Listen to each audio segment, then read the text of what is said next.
It's dangerous having no kids at this age. Because when you're a middle-aged white male, you start developing hobbies. And we traditionally have not had the best hobbies. I have too much free time, and I've found myself getting into conspiracy theories. I think my generation is especially prone to conspiracy theories, by the way. I think we are, because I have a theory that when people my age...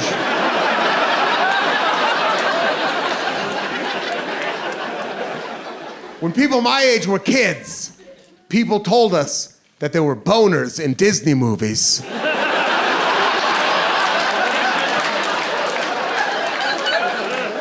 And then we got older, and it turned out that there were boners in Disney movies. So what else aren't they telling us? You know what I mean? But I did. I knew myself too well. I enjoyed the Da Vinci Code too much to be 100% sure that I wouldn't eventually get into QAnon, right?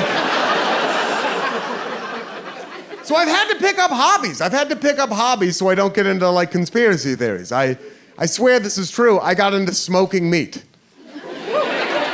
So I would have something to do. I did. I got a big green egg in my backyard and I smoked meat on it. And QAnon and smoking meat are actually pretty similar pursuits. Whichever one you get into, you end up watching a lot of 90-minute YouTube videos. Where it's just like a fat, sweaty guy in Mississippi talking right into the camera.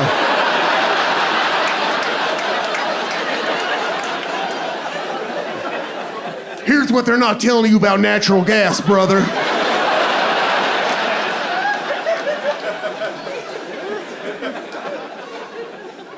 But I did. I got into smoking meat so I wouldn't get into conspiracy theories.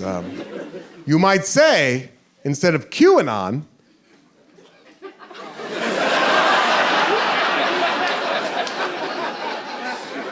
I actually can't tell this joke.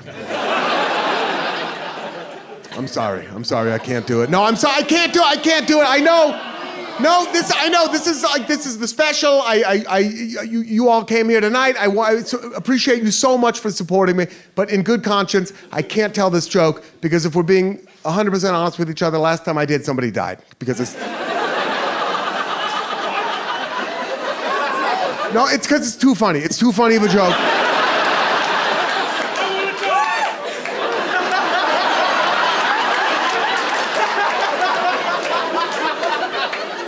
I appreciate you volunteering.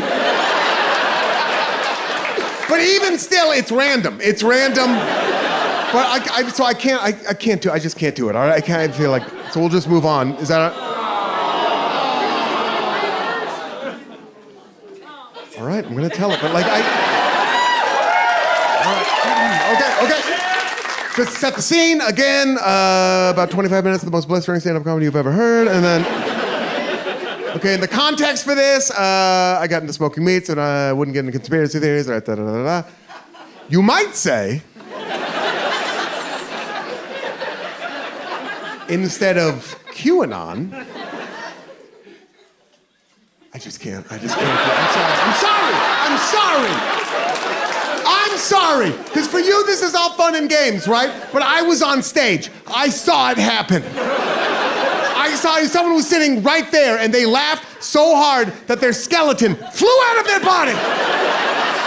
And the skeleton sat down next to them and the skeleton was laughing. So the skin was laughing and then the skeleton was laughing and the skeleton was laughing so hard that the ghost flew out of the skeleton. And then all three of them were laughing together, right? All three, and then the skeleton and the ghost, they looked at each other, and then the skin and the skeleton looked at each other, and then all three of them looked at each other, and they were like, whoa, and then they all three collapsed. And now I am locked in litigation, all right?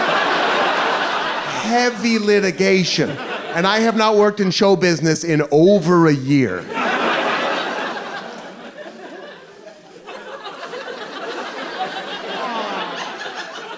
All right, I'll tell it. Okay.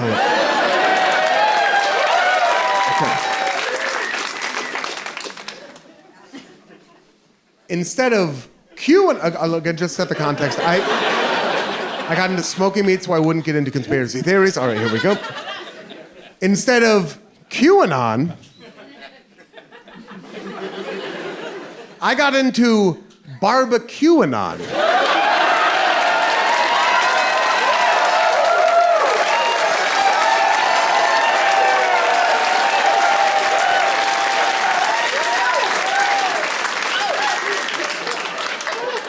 Hard to come back from that one. That's probably gonna have to tear the theater down after that. It is, though. It is hard to tell another joke after that. I might move into some crowd work. Is that okay with everybody? I'm not even a crowd work comedian. I'm honestly, I've never done crowd work before, but I figured, hey, if you're ever gonna try it, why not here? Yeah? All right, here we go. Do you mind if I try crowd work on you? Is that okay? All right, put your game for it? All right, cool, perfect, okay. All right, here we go. What's your fucking problem?